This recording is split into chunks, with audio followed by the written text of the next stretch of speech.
Hello students, last class में मैंने आपको जो है कुछ क्वेश्चंस होमवर्क दिए थे, 5 क्वेश्चंस होमवर्क दिए थे मैंने आपको। और उम्मीद करता हूं कि भाई कुछ बच्चों ने जो है होमवर्क ट्राई किया होगा, कुछ बच्चों ने, ठीक है, क्योंकि सारे के सारे बच्चे तो करेंगे नहीं, मुझे पता है भाई। तो इसीलिए आज जो है मैं होमवर्क भी आपके साथ डिस्कस कर रहा हूँ, होमवर्क मैं ही करा के दे रहा हूँ, इसका मतलब, ठीक है। तो काफी सारे बच्चे ऐसे हैं जो नालायक हैं एकदम, जो कि पढ़ेंगे नहीं खुद से, तो उनके लिए होमवर्क भी मुझे कराना पड़ेगा, ऐसा मैं जानता हूं। तो भाई स्टार्ट करते हैं, जो हमारा होमवर्क का फर्स्ट क्वेश्चन था वहां से, ठीक है। और आप भी अपनी जो बुक है वो खोल लेना, अगर आपके पास बुक नहीं है, पीडीएफ होगा इस वाले चैप्टर का, ठीक है, ग्रुप में डाला था हमने, तो वो पीडीएफ आप ओपन कर लेना, ठीक है। पीडीएफ में जो है आप क्वेश्चन साथ साथ देखना और ईच पॉइंट को अच्छे से जो है डिस्कस करेंगे भाई, साथ साथ मेरे जो है आप बातों को समझना। तो पहला वाला क्वेश्चन क्या है भाई, ध्यान से देखो। यहां पे हमें कहा गया कि state whether the following statement are true और फॉल्स। तो कह रहा है भाई ये चीज बताओ कि ये जो नीचे स्टेटमेंट्स दी हुई है ये ट्रू है या फॉल्स है, ठीक है। तो हमें बताना है कि जो 12 स्टेटमेंट्स यहाँ पे दी हुई है हमें टोटल में, तो ये 12 स्टेटमेंट्स ट्रू है या फॉल्स है। तो हर स्टेटमेंट को पढ़ूंगा और फिर मैं बताऊंगा भाई ट्रू है या फॉल्स है ये, ठीक है। तो पहली वाली स्टेटमेंट से स्टार्ट करते हैं भाई। फर्स्ट स्टेटमेंट देखो यहाँ पे क्या लिखी हुई है, यहाँ पे लिखा हुआ है कि if the partnership deed does not exist और where it exist it does not provide for interest on loan by the partner will get interest at 6% on the loan given by them to the firm। क्या लिखा है भाई, दोबारा से देखो, इसको पढ़ते हैं ध्यान से। इंग्लिश में लिखा है, इसको हिंदी में समझते हैं थोड़ा सा। यहां पे उसने बोला if the partnership deed does not exist. सबसे पहले बस यहीं तक की बात को पढ़ो। If the partnership deed does not exist मतलब वो कह रहा है कि भाई मान लो कि पार्टनरशिप डीड बनाई ही नहीं गई। आगे लिखा है और where it exist it does not provide for, मतलब पार्टनरशिप डीड तो बनाई गई है लेकिन उसमें जो है इससे रिलेटेड प्रोविजन नहीं लिखा गया। किससे related? Interest on loan by partner से रिलेटेड, ठीक है, interest on loan by partner से रिलेटेड। तो उसने क्या बोला, या तो पार्टनरशिप डीड बनाई ही नहीं गई या फिर पार्टनरशिप डीड तो बनाई गई है बट उसमें जो है interest on loan by partner to firm जो है उससे रिलेटेड कुछ भी प्रोविजन नहीं लिखा गया, कुछ भी रूल नहीं लिखा गया, कुछ भी क्लॉज नहीं लिखा गया, कंटेंट नहीं लिखा गया। तो वो कह रहा है भाई partner will get interest at 6% on the loan given by them to the firm. तो पार्टनर ने जो फर्म को लोन दिया है उस पे पार्टनर को 6% का जो है ब्याज मिलेगा। तो हाँ भाई ट्रू है या फॉल्स है? भाई ट्रू है, 6% पर एनम का ही ब्याज मिलेगा पार्टनर को, ठीक है। तो ये स्टेटमेंट तो ट्रू हो गई एकदम, ये वाली स्टेटमेंट तो ट्रू हो गई। फर्स्ट वाली स्टेटमेंट मुझे लगता है सबको समझ में आई होगी। सेकंड स्टेटमेंट की तरफ बढ़ते हैं भाई। सेकंड स्टेटमेंट क्या है भाई, an agreement is essential to form a partnership. भाई एक पार्टनरशिप को बनाने के लिए एग्रीमेंट का होना जरूरी है। ट्रू है या फॉल्स है? हाँ भाई एग्रीमेंट का होना जरूरी है, ट्रू है। वो बात अलग है कि एग्रीमेंट ओरल भी हो सकता है, रिटन भी हो सकता है, ठीक है ना। पार्टनरशिप डीड का होना जरूरी नहीं है लेकिन एग्रीमेंट का होना जरूरी है, ठीक है। एग्रीमेंट और डीड में फर्क है ना। एग्रीमेंट कैन बी ओरल और रिटन, ठीक है। एग्रीमेंट ओरल भी हो सकता है, रिटन भी। देखो मैं कहीं पे लिख के समझाता हूँ यार, यहां पे देखो मैं कह रहा हूं भाई, इसको मैं थोड़ा 1 मिनट रुक जाओ।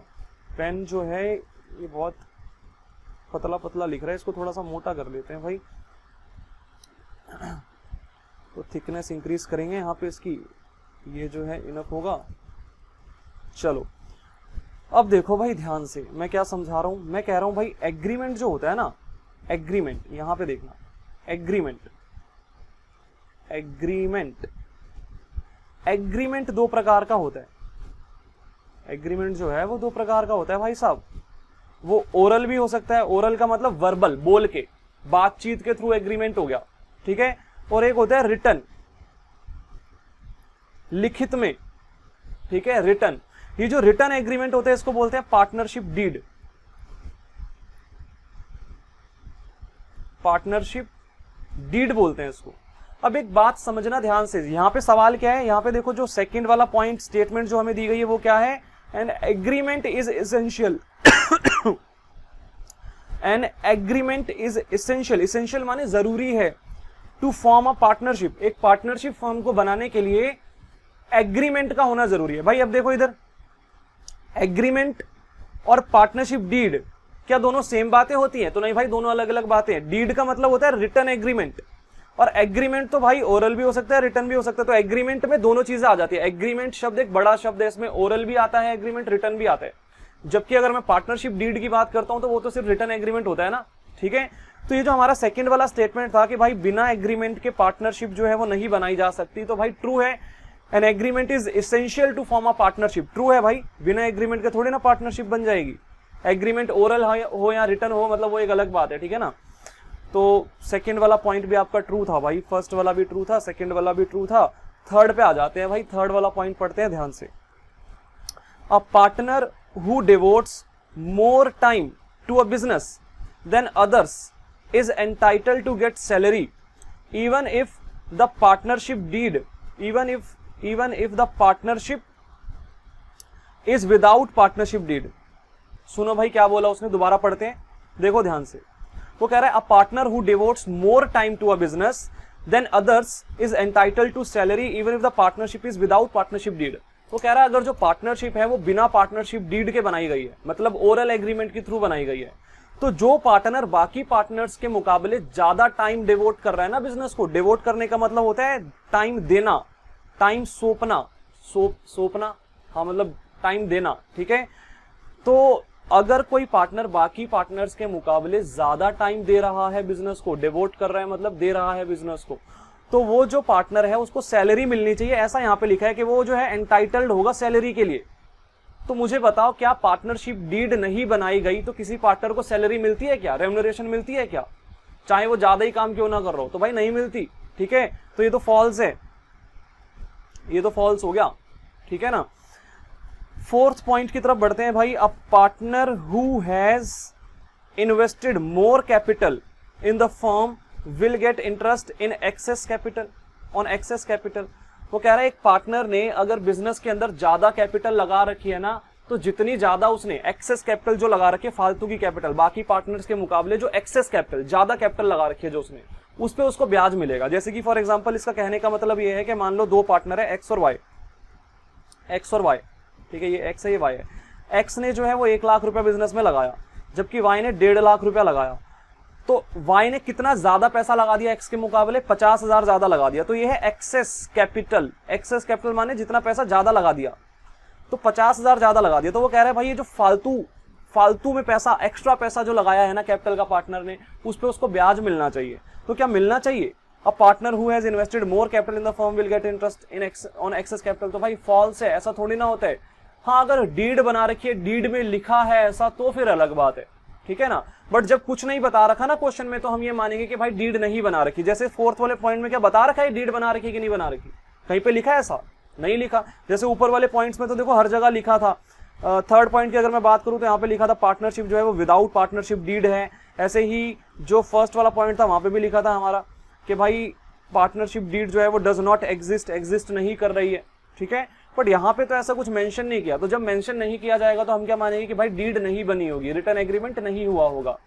तो अगर रिटर्न एग्रीमेंट हुआ ही नहीं है तो it means partnership deed exist नहीं करती। और पार्टनरशिप डीड अगर एग्जिस्ट नहीं करती तो क्या किसी पार्टनर को इंटरेस्ट ऑन कैपिटल दिया जाएगा? तो बिल्कुल भी नहीं दिया जाएगा। तो ये वाली स्टेटमेंट तो फॉल्स हो गई ना फिर, क्योंकि ये स्टेटमेंट क्या कह रही है? ये स्टेटमेंट कह रही है कि यदि किसी पार्टनर ने बाकी पार्टनर्स के मुकाबले एक्सेस कैपिटल इन्वेस्ट कर दी है बिजनेस में, एक्सेस माने ज्यादा, तो जितनी ज्यादा कैपिटल वो इन्वेस्ट कर रहा है उसको ब्याज मिलना चाहिए। तो भाई बिल्कुल भी नहीं मिलना चाहिए, ठीक है, फॉल्स है ये। अगली स्टेटमेंट पे आ जाते हैं भाई। When a partner draws a fixed amount for his personal use at the end of each month for 12 months, interest will be charged at an agreed rate per annum on total amount of drawings for 5.5 months, 5.5 ही बोलेंगे ना, हाँ 5.5 months, ठीक है। 5.5 months को 5.5 months से तो बोलेंगे, ठीक है। तो लेकिन ये वाला जो पॉइंट है ना, इसको अभी ना समझ में नहीं आएगा आपको। ये कुछ भी पढ़ के भी देखोगे तो ऐसा लगेगा पता नहीं क्या ही पढ़ लिया, ठीक है, क्योंकि ये ना अभी डिस्कस नहीं किया हमने, मैंने पढ़ाया नहीं आपको, ठीक है, क्योंकि अभी हम यहाँ तक पहुंचे ही नहीं है। तो ये जो क्वेश्चंस है ना, जो आपको अनसॉल्व्ड क्वेश्चंस दिए हुए हैं पीछे, इसमें कुछ ऐसे वाले टॉपिक्स भी इंक्लूडेड हैं जो अब तक हमने पढ़े नहीं है। तो ऐसे वाले जो पॉइंट्स हैं उनको मैं भाई स्किप करवा रहा हूँ, इसको क्रॉस मार देना यहाँ पे, क्रॉस मार देना यहाँ पे फिफ्थ वाले पॉइंट को। जो लास्ट क्लास मैंने कल वाली जो क्लास ली थी, पिछली क्लास जो ली थी मतलब, ठीक है, पता नहीं कल ली थी या कब ली थी, तो जो पिछली क्लास मैंने ली थी ना, वहां पे भी हमने एक पॉइंट डिस्कस किया था जो कि मैंने बोला था अभी आपको पूरा समझ में नहीं आएगा, मैं आपको बता देता हूं ऐसे यार वो बहुत ज्यादा पीछे होगा यार। इलिस्ट्रेशन 1 का एक पॉइंट था, इलिस्ट्रेशन 1 का मेरे ख्याल से 5th पॉइंट था वो, तो उसमें मैंने बोला था कि उसमें भी आपको एक चीज समझ में नहीं आएगी कंप्लीटली, वो कुछ अमाउंट के बारे में था, ठीक है, एक बार देखना आप जाके। तो मैंने बोला था वो भी मैं दोबारा मेरे को सब याद है जो जो मैंने छोड़ा हुआ है, ठीक है, तो मेरे को याद दिलाने की जरूरत नहीं पड़ेगी आपको, मैं सही समय आने पे आपको करवा दूंगा, ठीक है, सही समय आने पे मैं आपको करवा दूंगा, तो बार बार बोलने की जरूरत नहीं पड़ेगी। ये जो पॉइंट मैं छुड़वा रहा हूँ ना, ये जब सही समय आएगा ना, जब ये चीज हम पढ़ लेंगे ना, तब मैं आपको साथ साथ ही करवा के दे दूंगा, तो आपको डाउट नहीं आएगा मतलब, ठीक है। तो अभी के लिए ये 5th वाला पॉइंट आपको स्किप करना है क्योंकि ये समझ के बाहर है, अभी पढ़ा नहीं है हमने इसको, ठीक है। आगे बढ़ते हैं 6th पॉइंट की तरफ। तो जितना हमने अभी पढ़ा है ना, हम उतना ही अभी डिस्कस करेंगे। तो भाई 6th पॉइंट भी आपको अभी नहीं करना, इस पे भी आप लोग जो है मार्क कर लेना, क्रॉस लगा देना। किसी के पास बुक नहीं है तो कॉपी में लिख के रख लो भाई कि क्वेश्चन नंबर 1 का 5th और 6th पॉइंट भैया ने नहीं कराया था, ठीक है। कुछ बच्चे होते हैं ना कि जिनको लगेगा भैया भूल जाएंगे, तो लिख के रख लो भाई तुम लोग, ठीक है, वैसे मैं भूलूंगा नहीं, ठीक है। आगे देखो 7th पॉइंट। 7th पॉइंट क्या है भाई? 7th पॉइंट भी अभी आपको नहीं आएगा, नहीं 7th पॉइंट आ जाएगा भाई। 7th पॉइंट देखो ध्यान से, if the partnership deed is silent, interest at 6% per annum will be charged on drawings made by the partner. अब सुनो ध्यान से, एक पार्टनर ने अपनी फर्म से ड्रॉइंग कर ली, ठीक है, और पार्टनरशिप डीड नहीं बनी हुई है, तो क्या उस पार्टनर से कोई भी इंटरेस्ट ऑन ड्रॉइंग चार्ज किया जाएगा in the absence of partnership deed? भाई किया ही नहीं जाएगा। हमने पढ़ा था ना लास्ट क्लास में कि in the absence of partnership deed जो है इंटरेस्ट ऑन ड्रॉइंग्स जो है पार्टनर से चार्ज नहीं किया जाता, बट यहाँ पे क्या लिखा है कि 6% पर एनम चार्ज किया जाएगा, तो ये तो गलत हो गया, मतलब ये तो फॉल्स हो गया। तो 7th वाला पॉइंट आपका फॉल्स है, ये फॉल्स है भाई, तो इसको आप जरा देख लेना, ये फॉल्स है। आगे देखो 8th point, interest on loan by partner to the firm is allowed 10% per annum, the partnership deed does not exist और is silent about the rate of interest. वो कह रहा है भाई इंटरेस्ट ऑन लोन जो है ना बाय पार्टनर टू फर्म, वो 10% देना चाहिए per annum if the partnership deed does not exist और is silent about the rate of interest. वो कह रहा है अगर पार्टनरशिप डीड बनाई ही नहीं गई या फिर बनाई गई है बट उसमें इस पॉइंट के बारे में कुछ नहीं लिखा गया, तो उस केस में हम जो interest on loan by partner to firm है वो 10% पर एनम देंगे, तो ये तो गलत है भाई, 6% पर एनम दिया जाता है वो तो, ठीक है, तो फॉल्स हो गया। 6% पर एनम दिया जाता है। तो अभी तक मैंने 2 ही पॉइंट छुड़वाए हैं, सिर्फ 5th और 6th, ठीक है, बाकी सारे पॉइंट्स हम लोग डिस्कस कर रहे हैं। अगला वाला जो पॉइंट है ना, ये भी अभी हमें नहीं करना, अभी हमने पढ़ा नहीं है इसके बारे में। हाँ, अगला पॉइंट आपको समझ में आएगा 10th वाला। तो 3 पॉइंट हमने छोड़े हैं अभी, 5th, 6th और जो 9th पॉइंट है अपना, ठीक है। 10th वाला पॉइंट मैं समझा रहा हूं आपको भाई, ध्यान से देखना। Partners are mutual agents of each other so far as the business of the firm is concerned. वो कह रहे हैं बिजनेस के रिलेशन में जो पार्टनर्स हैं वो एक दूसरे के लिए एजेंट होते हैं म्यूचुअली, तो हाँ भाई होते ही हैं, वो तो प्रिंसिपल भी होते हैं एक दूसरे के लिए, एजेंट तो छोड़ो प्रिंसिपल भी होते हैं, ठीक है, तो ट्रू है ये बात, तो पार्टनर्स एक दूसरे के लिए एजेंट होते हैं भाई बिजनेस में। अगली बात, a partnership should have at least 2 partners but number of partners should not exceed 50। तो ये भी ट्रू है भाई, पार्टनरशिप में कम से कम 2 पार्टनर होने चाहिए लेकिन 50 से ज्यादा पार्टनर नहीं हो सकते। ट्रू है भाई साहब, एकदम ट्रू है, ये तो पढ़ा था हमने ये। अगला पॉइंट देखो भाई, partnership is business entity which is not separate from its partners in any circumstances.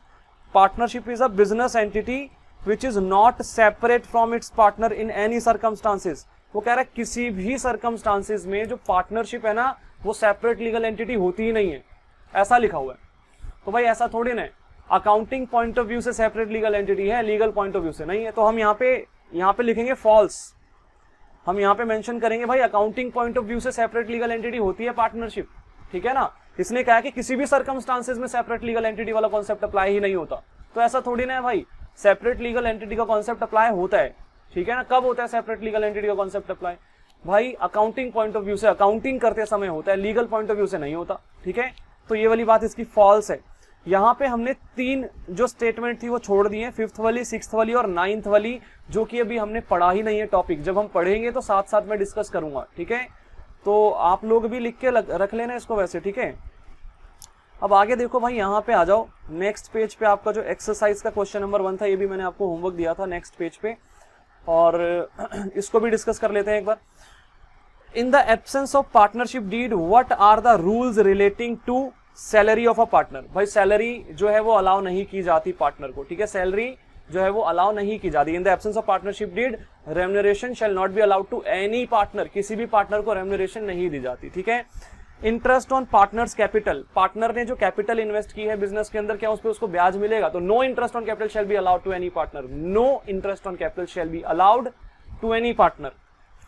Interest on loan by a partner, एक पार्टनर ने फर्म को लोन दिया तो उस पर उसको 6% पर एनम का जो है वो ब्याज मिलेगा, जो कि उसका चार्ज अगेंस्ट प्रॉफिट होगा, मतलब फर्म को फायदा हो या नुकसान हो, फर्म को ये ब्याज पे करना ही पड़ेगा पार्टनर को, ठीक है। तो ये हमने पढ़ा था। डिवीजन ऑफ प्रॉफिट, प्रॉफिट का बंटवारा कैसे होगा? डिवीजन माने बांटना, प्रॉफिट का बंटवारा करना, तो भाई इक्वली होगा 50-50%, ठीक है, इक्वली होगा। इंटरेस्ट ऑन पार्टनर्स ड्रॉइंग, भाई पार्टनर अगर फर्म से ड्रॉइंग करता है in the absence of partnership deed, क्या उससे कोई ब्याज लिया जाएगा? इंटरेस्ट ऑन ड्रॉइंग लिया जाएगा? तो नहीं लिया जाएगा। No interest on drawing shall be charged from any partner, किसी भी पार्टनर से इंटरेस्ट ऑन ड्रॉइंग चार्ज नहीं किया जाएगा। Next, interest on loan to partner, अब ये चीज ध्यान से समझना, interest on loan to partner, partner को हमने लोन दे रखा है तो क्या हम उससे ब्याज चार्ज करेंगे in the absence of partnership deed? भाई हम भी चार्ज नहीं करेंगे उससे ब्याज, ठीक है, हम उससे ब्याज चार्ज नहीं करेंगे। हाँ, अगर उसने हमें लोन दिया था, पार्टनर ने फर्म को लोन दिया था, तो फर्म ब्याज पे करेगी 6% पर एनम। लेकिन अगर फर्म ने पार्टनर को लोन दिया है तो उस केस में क्या होगा? उस केस में कोई ब्याज जो है पार्टनर पे नहीं करेगा फर्म को in the absence of partnership deed, ठीक है। तो ये वाली बात एक न्यू है, ये वाली बात न्यू है। पार्टनर ने लोन लिया है फर्म से लोन लिया है, तो ये जो लोन पार्टनर ने लिया है इस पे पार्टनर ब्याज पे करेगा फर्म को, इंटरेस्ट पे करेगा या नहीं करेगा in the absence of partnership deed? तो भाई कोई इंटरेस्ट पे नहीं करेगा, वो कोई इंटरेस्ट पे नहीं करेगा। लेकिन अगर उल्टा होता, पार्टनर ने लोन दिया होता फर्म को, तो फिर उस केस में क्या होता भाई? उस केस में फर्म ब्याज पे करती पार्टनर को 6% per annum in the absence of partnership deed, ठीक है। तो ये सारी बातें यहाँ पे आपको आंसर्स भी दिए हुए हैं, आप एक बार रीड कर लेना, जो जो चीजें मैंने बोली थी वही सब यहाँ पे लिखा हुआ है, ठीक है। तो क्विकली जो है मैंने यहाँ पे आपको जो है सारे आंसर्स बता दिए हैं। सेकंड वाला क्वेश्चन देखते हैं एक बार भाई। महेश, रमेश और सुरेश जो है वो पार्टनर्स हैं एक फर्म के अंदर। They do not have partnership deed, भाई उन्होंने कोई पार्टनरशिप डीड नहीं बना रखी है आपस में, ध्यान से समझना है इस बात को। At the end of the year, first year of the business, they faced the following problem, भाई पहला साल जब बिजनेस का खत्म हुआ तो उनको ये दिक्कतें आ गई। क्या क्या दिक्कतें आ गई? तो यहाँ पे 4 पॉइंट लिखे हुए हैं और नीचे लिखा है state how you will settle these disputes if the partners approach you for this purpose, for the purpose. वो कह रहे हैं भाई बताओ आप इन विवादों को कैसे निपटाओगे, इन डिस्प्यूट्स को कैसे जो है रिजॉल्व करोगे, सेटल करोगे।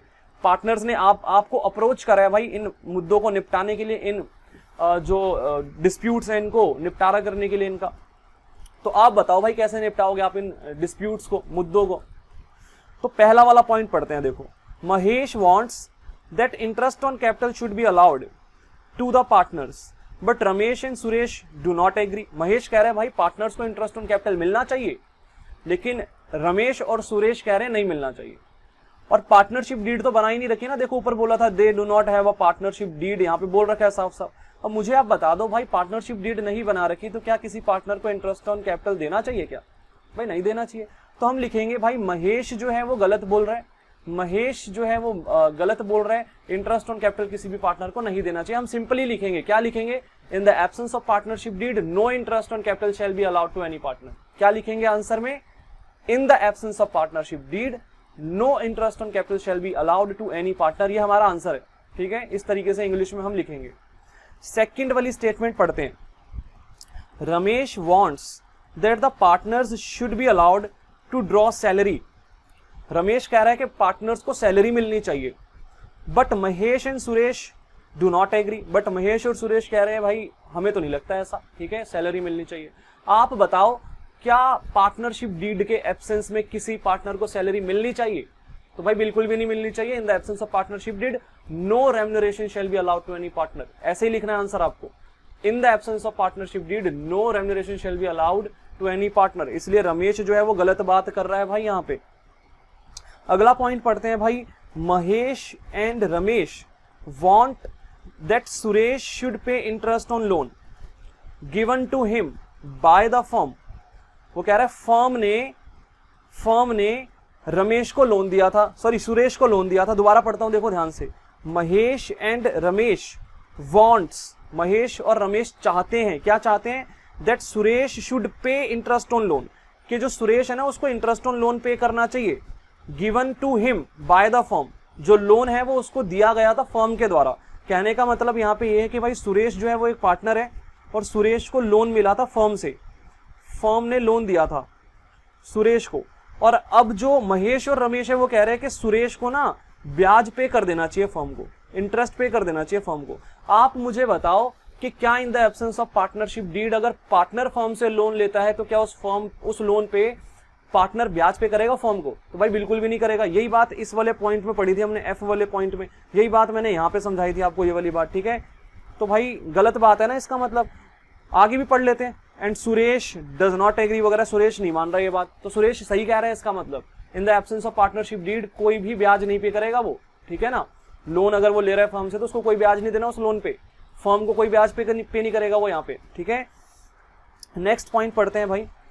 Mahesh and Ramesh having contributed larger amount of capital, Mahesh और रमेश ने ज्यादा कैपिटल लगा रखी है बिजनेस में, लार्जर अमाउंट लगा रखे कैपिटल का बिजनेस में। Desire that the profit should be distributed in the ratio of capital contributed, but Suresh does not agree. Mahesh और रमेश ने ज्यादा कैपिटल लगा रखी है और उनकी डिजायर है, उनकी इच्छा है, क्या इच्छा है कि प्रॉफिट जो है ना वो कैपिटल की रेशो में बंटना चाहिए। ध्यान से पढ़ लेना, यही लिखा हुआ है यहाँ पे। वो कह रहे हैं प्रॉफिट को कैपिटल की रेशो में बांट दो, जिसने ज्यादा कैपिटल लगाई है उसको ज्यादा जो है प्रॉफिट मिलेगा, जिसने कम लगाई है उसको कम।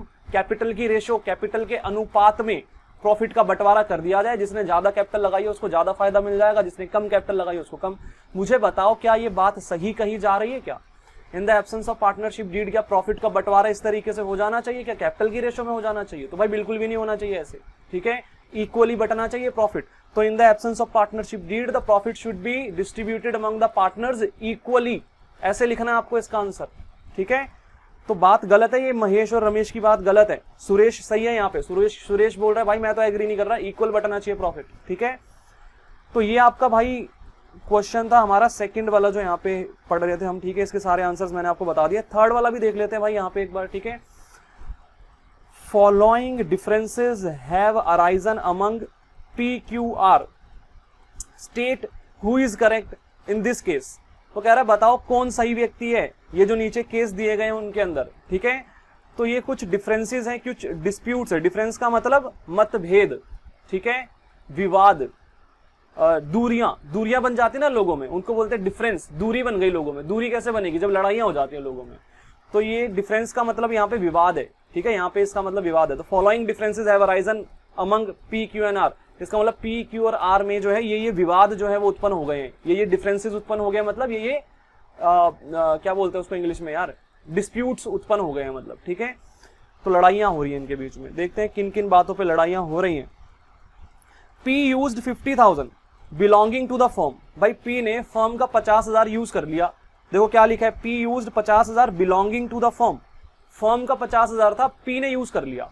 आगे पढ़ते हैं। And earned a profit of 5,000, और उस 50,000 पे उसने 5,000 का फायदा कमा लिया। अब सुनो ध्यान से, अभी तक की बात क्या हुई है यहाँ पे। P ने फर्म का 50,000 उठाया, उसको यूज किया और उस पे 5,000 का फायदा कमा लिया उसने। आगे यहाँ पे लिखा है Q and R want the amount to be given to the firm. अब Q और R कह रहे हैं कि भाई ये जो पैसा तूने कमाया ना 5,000 का फायदा, ये फर्म को उठा के दे दे चुपचाप, ठीक है। मुझे एक बात बताओ, क्या Q और R सही कह रहे हैं? सोचो, क्या Q और R सही कह रहे हैं? दोबारा बताता हूं क्या पॉइंट था। P ने फर्म का 50,000 उठाया, यूज कर लिया उसको, उस पे 5,000 का फायदा कमा लिया, फर्म के पैसे से फायदा कमा लिया, और वो जो फायदा है उस फायदे को Q और R कह रहे हैं कि फर्म को लौटा दो, फर्म को पे कर दो ये फायदा जो तुमने कमाया। Q और R क्या कह रहे हैं P को कि भाई वो जो 5,000 तूने कमाया ना फर्म के पैसे को यूज करके, वो 5,000 फर्म को दे दे। तो ये चीज भाई एकदम सही है, Q और R एकदम सही कह रहे हैं, एकदम सही कह रहे हैं। वो पैसा जो 5,000 कमाया ना P ने, वो P जो है वो फर्म को पे कर देना चाहिए, उसको फर्म को लौटा देना चाहिए वो पैसा। कहां पे लिखा था ये भाई? ये हमने पढ़ा था लाइबिलिटी ऑफ पार्टनर में, ठीक है। पार्टनर की फर्म के प्रति लाइबिलिटी होती है भाई। अगर पार्टनर फर्म की कोई संपत्ति यूज करके पैसा कमाता है तो वो जो पैसा उसने कमाया वो उसको फर्म को पे करना ही पड़ेगा, लौटाना पड़ेगा। वो पार्टनर जो है वो फर्म के साथ कंपटीशन में बिजनेस भी नहीं कर सकता। अगर करता है तो उस बिजनेस से जो भी फायदा होगा तो वो भी उसको फर्म को ही देना पड़ेगा, लौटा देना पड़ेगा, ठीक है। तो ये सारी बात हमने पढ़ी थी। इसका मतलब यहाँ पे Q और R जो है वो करेक्ट है। उसने पूछा था हु इज करेक्ट, तो Q and R are correct in this case, ठीक है। सिंपल है भाई। आगे देखो भाई, आगे है यहाँ पे Q used 10,000 belonging to the firm, भाई क्यू ने फर्म का 10,000 यूज कर लिया and incurred a loss of 1,000, और उसको 1,000 का नुकसान हो गया, भाई 1,000 का नुकसान हो गया। He wants the firm to bear the loss, अब वो कह रहा है भाई ये जो नुकसान, अब देखो फायदा होता है तो हमें फर्म को पे करना होता है, अब वो कह रहा है मुझे नुकसान हो गया, ये नुकसान भी फर्म उठाएगी, ऐसा थोड़ी ना होता है भाई। तुमने फर्म का पैसा उठाया 10,000, तुमने उसको यूज किया और तुमने जो है नुकसान हो गया तुमको, अब वो नुकसान तुम क्या फर्म के बोझ पे डाल दोगे, फर्म के सिर पे डाल दोगे वो नुकसान तुम, ऐसा थोड़ी ना होता है, ठीक है। तो भाई वो गलत है, क्यों कह रहा है भाई अगर मुझे प्रॉफिट होता तो मुझे वो प्रॉफिट फर्म को देना था ना, अब लॉस हो रहा है तो लॉस भी फर्म को दे दूंगा मैं, तो ऐसा नहीं होता भाई, ठीक है। प्रॉफिट होगा तो देना है फर्म को, लॉस होगा तो फर्म की कोई जिम्मेवारी नहीं है, ठीक है, यहाँ पे कोई रिस्पॉन्सिबिलिटी नहीं है फर्म की। तो वो 10,000 जो नुकसान हुआ है ना, वो 10,000 रुपये फर्म को लौटाने पड़ेंगे अब ये, ठीक है। ये 10,000 जो उसने फर्म का उठा के लिया था ना, ये 10,000 वापस करना पड़ेगा क्यों को फर्म को। ऊपर वाले केस में भी करना ही था वो, तो ऊपर वाले केस में ये 50,000 भी वापस करना था और ये 5,000 भी वापस करना था पी ने, ठीक है। फर्म को 55,000 पूरा वापस लौटाना था फर्म को यहाँ पे, लेकिन ये 1,000 फर्म नहीं उठाएगी लॉस, ठीक है, 10,000 पूरा वापस मांग लेगी फर्म जो है वो अपना। Q and P and Q want to purchase goods from Star Limited, R does not agree, भाई P और Q जो है वो R Limited से जो है, सॉरी स्टार लिमिटेड है, R Limited नहीं है, स्टार लिमिटेड से गुड्स खरीदना चाहते हैं, माल खरीदना चाहते हैं, लेकिन R एग्री नहीं हो रहा, R एग्री नहीं हो रहा, R एग्री नहीं हो रहा। अब सुनो ध्यान से, सुनो ध्यान से, Q और R, सॉरी P और Q, C वाला पॉइंट कर रहे हैं हम, P और Q want to purchase goods from Star Limited, R does not agree. दोबारा से एक बार इसको हिंदी में पहले पढ़ते हैं। भाई जो अपने P और Q है ना, वो कह रहे हैं हमें स्टार लिमिटेड से गुड्स परचेज करने हैं, लेकिन R एग्री नहीं हो रहा। R कह रहा है नहीं भाई हम नहीं खरीदेंगे, P और जो स्टार लिमिटेड है उससे माल नहीं खरीदेंगे हम, ठीक है।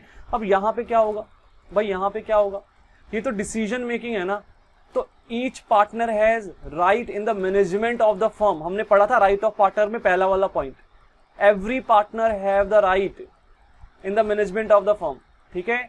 तो हर पार्टनर के पास राइट होता है कि वो फर्म की मैनेजमेंट में पार्टिसिपेट कर सकता है, ठीक है। तो इस तरीके से होता है। अब यहाँ पे अगर माल खरीदने की बात आती है, तो माल खरीदने का जो मुद्दा है ये कहीं पे भी पार्टनरशिप डीड में तो लिखा नहीं होता, कहीं पे भी नहीं लिखा होता पार्टनरशिप डीड में, तो ये ठीक है। तो ये तो इंडिविजुअली हर पार्टनर जो है वो डिसाइड कर सकता है माल कहाँ से खरीदना है, ठीक है, ऐसी कोई दिक्कत नहीं है यहाँ पे। इसका मतलब यहाँ पे P और Q जो चाह रहे हैं ना वो कर सकते हैं, वो यहाँ पे जो है स्टार लिमिटेड से माल खरीद सकते हैं, गुड्स जो है वो खरीद सकते हैं स्टार लिमिटेड से, कोई दिक्कत नहीं है यहाँ पे। R मना कर रहा है बट फिर भी खरीद सकते हैं, क्योंकि ये जो चीज है ना, ये पार्टनरशिप डीड में नहीं लिखी जाती कि गुड्स कहाँ से परचेज करने हैं, ठीक है ना। ये पार्टनरशिप डीड का क्लॉज ही नहीं है। हमने क्लॉजेस पढ़े थे ना पार्टनरशिप डीड के, क्या कहीं पे भी कोई ऐसा क्लॉज पढ़ा था हमने कि गुड्स कहाँ से खरीदने चाहिए, ये चीज भी वहां पे लिख दो, ऐसा थोड़ी ना होता है, ठीक है। अब मर्जी है वो तो कहीं से भी खरीद सकता है माल बंदा, ठीक है। आगे देखो, Q and R want to admit W as a partner, Q और R चाहते हैं कि भाई W को पार्टनर बना लो फर्म में। P कहता है नहीं भाई मैं तो एग्री नहीं हूं। तो अगर एक भी पार्टनर एग्री नहीं है ना, तो फिर नया पार्टनर एडमिट नहीं हो सकता। इट मींस अगर P यहाँ पे एग्री नहीं हो रहा तो W को हम एडमिट नहीं कर सकते पार्टनरशिप फर्म में। W can not be admitted to the partnership firm because P is not agree, क्योंकि P एग्री नहीं है, ठीक है। तो इस तरीके से यहाँ पे W को हम एडमिट नहीं कर सकते। अगर P भी एग्री हो जाए, सारे पार्टनर एग्री हो जाए, तो फिर नया पार्टनर एडमिट हो ही सकता है, कोई दिक्कत वाली बात नहीं है, ठीक है। R had given loan of 2 lakh to the firm, R ने फर्म को 2 लाख रुपए उधार दे दिए and demands interest eight 10% per annum, और वो कह रहा है मुझे 10% का ब्याज चाहिए per annum. P and Q do not want to pay the interest, और P और Q कह रहे हैं हम तो नहीं देंगे ब्याज, ठीक है, हम तो पे नहीं करेंगे ब्याज। तो भाई P और Q भी गलत है यहाँ पे, वो कह रहे हैं हम ब्याज पे नहीं करेंगे। R भी गलत है यहाँ पे, R कह रहा है मैं तो 10% का ब्याज लूंगा। भाई in the absence of partnership deed ब्याज कितना लिया जाता है, 6% पर एनम, ठीक है। कुछ बता थोड़ी ना रखा है कि डीड बनाई गई है या नहीं बनाई गई, तो यही तो मानेंगे कि नहीं बनी होगी डीड, तो इसका मतलब 6% पर एनम का ब्याज लेना चाहिए। सारे पार्टनर गलत है यहाँ पे। In the absence of partnership deed interest on loan by partner to firm shall be charged at 6% per annum, allowed, ठीक है, चार्ज नहीं अलाउड। फर्म अलाउ करती है ना, इंटरेस्ट देती है पार्टनर को, पे करती है फर्म, ठीक है। तो हमें फर्म के पॉइंट ऑफ व्यू से देखना है, फर्म पे करेगी पार्टनर को 6% पर एनम का ब्याज in the absence of partnership deed. तो R भी गलत है और P और Q भी गलत है यहाँ पे। P और Q कह रहे हैं हम तो ब्याज देने को रेडी ही नहीं है, ठीक है। P और Q जो है डू नॉट वांट टू पे द इंटरेस्ट, तो वो भी गलत है भाई, ब्याज तो देना पड़ेगा, 6% पर एनम का ब्याज देना पड़ेगा यहाँ पे, भाई आखिरी वाला क्वेश्चन जो होमवर्क का था उसको भी एक बार डिस्कस कर लेते हैं यहाँ पे। तो हमने ये वाले सारे क्वेश्चंस के सारे पॉइंट जो है वो डिस्कस किए हैं यहाँ पे, ठीक है। जो यहाँ पे ये वाला क्वेश्चन था ना, इस वाले पेज पे ये वाला ऑब्जेक्टिव टाइप क्वेश्चन, इसके अंदर हमने 3 पॉइंट छोड़े थे, 5th वाला, 6th वाला और 9th वाला, ठीक है, जो कि हम बाद में जब वो टॉपिक पढ़ेंगे तब हम डिस्कस करेंगे। यहाँ पे आ जाते हैं 4th वाले क्वेश्चन पे आ जाते हैं, ठीक है। ये भी होमवर्क का क्वेश्चन है आपका। Bose, Sarkar and Chatterjee are partners in a firm and do not have a partnership deed.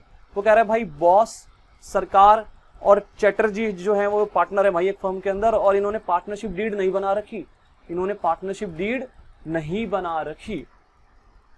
Bose introduced further capital of 5 lakh on 1 अक्टूबर 2020। बोस ने जो है वो 5 लाख रुपए की एक्स्ट्रा कैपिटल लगा दी बिजनेस में, कब? 1 अक्टूबर 2020 को। फर्दर का मतलब होता है और कैपिटल ले आया वो, एक्स्ट्रा कैपिटल, ठीक है। Whereas Chatterjee took a loan of 50,000 from the firm, जबकि चैटर्जी ने जो है वो 50,000 का लोन ले गया वो फर्म से, ठीक है। फर्म से 50,000 रुपए उधार लेके चला गया चैटर्जी। आगे यहाँ पे बोला हुआ है, मतलब सेम डेट को लेके गया वो भी 1 अक्टूबर 2020 को।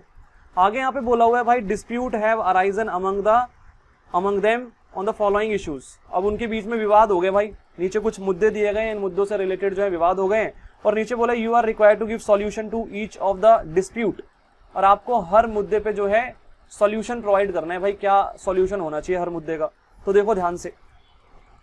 Bose demands interest eight 10% per annum on 5 lakh being his extra capital.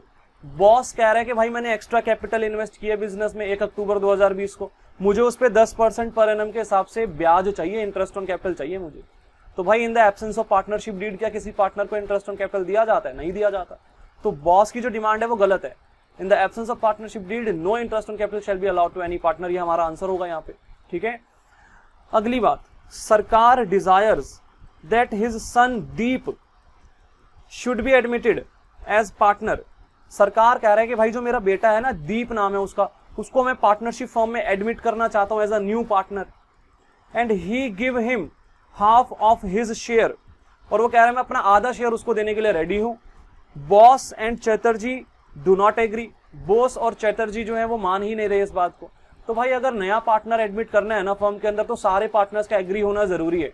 अब यहाँ पे बॉस और चैटर्जी जो है वो तो मान ही नहीं रहे, तो इसका मतलब नया पार्टनर एडमिट नहीं किया जा सकता। तो in the absence of partnership deed no partner shall be admitted to the firm unless all the partners are agreed, ठीक है, जब तक कि सारे पार्टनर्स एग्रीड नहीं होते, ठीक है। तो in the absence of partnership deed no new partner shall be admitted to the partnership firm unless all the existing partners agreed, ठीक है। तो इस तरीके से आपको लिखना है।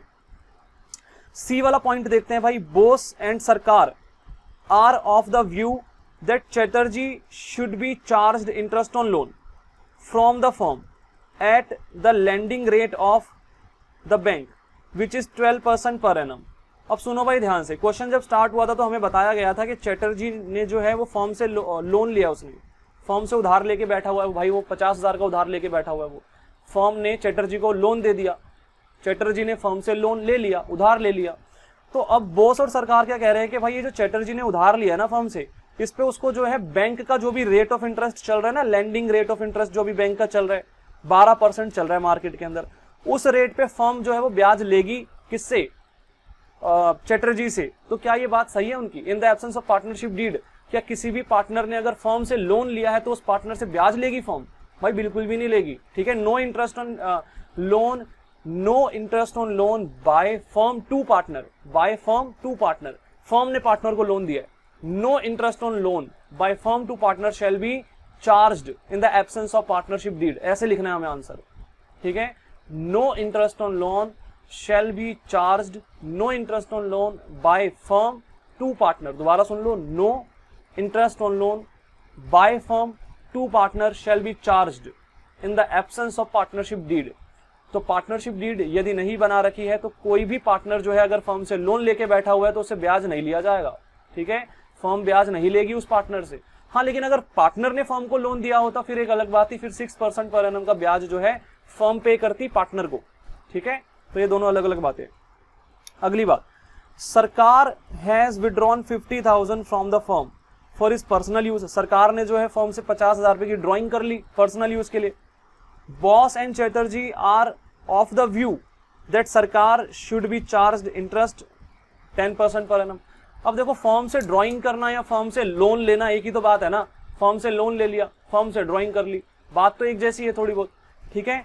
तो यहाँ पे वो कहा गया है कि भाई सरकार ने ना फर्म से 50,000 रुपए जो है वो पर्सनल यूज के लिए विड्रॉ कर लिए, मतलब उसने ड्राइंग कर ली है सरकार ने। बॉस और चैटर्जी क्या कह रहे हैं भाई, बॉस और चैटर्जी कह रहे हैं कि जो सरकार है उसको ना 10% का ब्याज पे करना चाहिए फर्म को, जो इंटरेस्ट ऑन ड्राइंग है वो पे करना चाहिए। तो in the absence of partnership deed no interest on drawing shall be charged by any firm from the partners, ठीक है। तो कोई भी फर्म जो है अपने पार्टनर से इंटरेस्ट ऑन ड्राइंग चार्ज नहीं कर सकती in the absence of partnership deed. तो ये वाली बात भी यहाँ पे गलत है। तो सारे के सारे पॉइंट्स हमने डिस्कस कर लिए हैं, होमवर्क वाले जितने भी थे, ठीक है। 3 पॉइंट्स हमने जो है वो छोड़ दिए हैं। कौन से वाले? ये वाले क्वेश्चन के 3 पॉइंट्स छोड़े हैं जो कि अभी समझ में नहीं आएंगे, आपको आ भी नहीं सकते, ठीक है। अभी टाइम लग जाएगा इनके अंदर। और अभी जो है आज मैं इस वाली क्लास के अंदर तो और ज्यादा कुछ नहीं रिकॉर्ड कर रहा, ठीक है। मैं इतना ही पढ़ा रहा हूँ अभी मैं, और मतलब हमने सिर्फ होमवर्क डिस्कस किया अपना, इसको एक क्लास की तरह लेके चल लो, ठीक है। होमवर्क ही डिस्कस किया हमने सारा का सारा, बट ये इंपॉर्टेंट था। अगर ये डिस्कस नहीं करते तो आगे दिक्कत आ सकती थी। अगर मैं आप ही के भरोसे छोड़ देता तो फिर तो हो जाता अपना काम, ठीक है। मैं जानता हूं ना आपको, तो आपके भरोसे तो छोड़ ही नहीं सकते थे। अगर अभी भी किसी पॉइंट में डाउट हो ना, अभी भी किसी पॉइंट के अंदर डाउट आ रहा हो, भाई फोन करना, बढ़िया तरीके से समझा दूंगा, कोई दिक्कत नहीं आएगी, ठीक है ना। अगर अभी भी किसी पॉइंट के अंदर डाउट रह गया हो ना होमवर्क वाले क्वेश्चंस के अंदर, हालांकि आधा घंटा लगा दिया मैंने, अच्छे से समझा दिया सारा होमवर्क वाले क्वेश्चंस, थ्योरी वाले क्वेश्चन से ज्यादा कुछ था नहीं, बट फिर भी ये समझ में आ गए होंगे आपको। 4-5 क्वेश्चन जो भी थे हमारे, ठीक है, 5 क्वेश्चन थे। और अगर अभी भी किसी पॉइंट में डाउट रहता है कॉल करना, कॉल पे बढ़िया तरीके से समझाऊंगा, ठीक है। ज्यादा कुछ खास था नहीं वैसे। एक ही बात हमने यहाँ पे एक्स्ट्रा पढ़ी है आज, क्या कि अगर फर्म लोन दे रही है पार्टनर को तो उस पर क्या फर्म पार्टनर से ब्याज लेगी? पार्टनरशिप डीड अगर नहीं बना रखी है तो भाई नहीं लेगी, ठीक है। ये बात न्यू पड़ी है बस, ठीक है। तो इस पे थोड़ा फोकस करना, बाकी कुछ भी नया नहीं था, बाकी सब वही था जो पढ़ रखा था, बस वही पॉइंट्स जो थे वो डिस्कस किया हमने, ठीक है। तो इस तरीके से आपके जो है पेपर में भी क्वेश्चन आ सकते हैं। 1 मार्क्स के अंदर जो क्वेश्चन आते हैं उनके अंदर आपको इस तरह के क्वेश्चन देखने को मिल सकते हैं, ठीक है। तो इसको अच्छे से समझना है। और ये जो क्वेश्चन है ना, ये आगे जाके बड़े वाले क्वेश्चन करने में आपकी सहायता करेंगे, मतलब आपका बेस क्लियर हो जाएगा इनके थ्रू, ठीक है। बेस मजबूत होगा ना तभी आगे बातें समझ में आएंगी। बेस वीक होगा, देखो छोटी छोटी बातें नहीं आती होंगी ना, तो आगे जाके फिर बड़ी बड़ी बातें तो भाई फिर वो रट्टाफिकेशन ही होगा। अगर नहीं समझ, ये बातें नहीं समझ में आती तो वो रट्टाफिकेशन होगा फिर, ठीक है ना। वहां पे दिक्कत आएगी ही आएगी। तो हमें बेस से चलना पड़ेगा। बेस अगर मजबूत होगा तो इमारतें जितनी मर्जी खड़ी कर लो ऊपर, कोई दिक्कत नहीं आएगी, ठीक है। फाउंडेशन मजबूत होनी चाहिए हमारी, फाउंडेशन का मतलब बेस, ठीक है। तो इतना ही आज डिस्कस करते हैं, नेक्स्ट क्लास में मिलेंगे भाई। नेक्स्ट क्लास में नया टॉपिक होगा, ठीक है। अभी तक का सारा डिस्कशन खत्म हो चुका है, अब हम कुछ नया पढ़ेंगे अगली क्लास में, ठीक है। इस चैप्टर के अंदर एक नया टॉपिक हमारा स्टार्ट होने वाला है और वहां से हमारी डिस्कशन जो है थोड़ी चेंज हो जाएगी अब, ठीक है। तो आप फोकस करना, प्रैक्टिकली थोड़ा सा काम होने लग जाएगा अगली क्लास से, ठीक है। तो ये थियोरेटिकली जो जितना भी था थियोरेटिकली सारा खत्म हो गया, अब धीरे धीरे हम प्रैक्टिकल की तरफ बढ़ने वाले हैं। तो इतना अच्छे से रिवाइज कर लो आज तक की क्लास का, जो भी नहीं आता पूछ लो भाई साहब। 2 इलिस्ट्रेशंस कराए थे, 5 क्वेश्चन कराए, 7 क्वेश्चन टोटल हो चुके हैं। सातों के सातों क्वेश्चन दोबारा रिवाइज कर लो, कोई भी पॉइंट नहीं आ रहा। जो मैंने लास्ट क्लास में जो इलिस्ट्रेशन 1 कराया था उसमें 5th पॉइंट अभी अधूरा है, ठीक है। वो मैं कराऊंगा दोबारा से, मुझे याद है। आज जो ये वाला क्वेश्चन मैंने कराया इसके अंदर भी मेरा पॉइंट नंबर 5th, 6th और 9th जो है ये अधूरा है, मैंने छोड़ दिया, मतलब अभी ये भी मैं बाद में पढ़ाऊंगा, मतलब ये भी मैं, ठीक है। तो मुझे याद है कि मैंने क्या क्या छोड़ा हुआ है। उसके अलावा जो बचा हुआ है ना उसमें डाउट बताओ, अगर आपका कोई डाउट है तो, ठीक है, वो मैं आपको समझाऊंगा। तो आज की क्लास यहीं पे खत्म करते हैं, नेक्स्ट क्लास में मिलते हैं भाई, नए टॉपिक के साथ मिलेंगे, ठीक है। इतना अच्छे से लेकिन रिवाइज करोगे तभी आगे का समझ में आएगा। डाउट आता है फोन कर लो, पूछ लो, कोई दिक्कत नहीं है, ठीक है ना भाई। तो बाय बाय।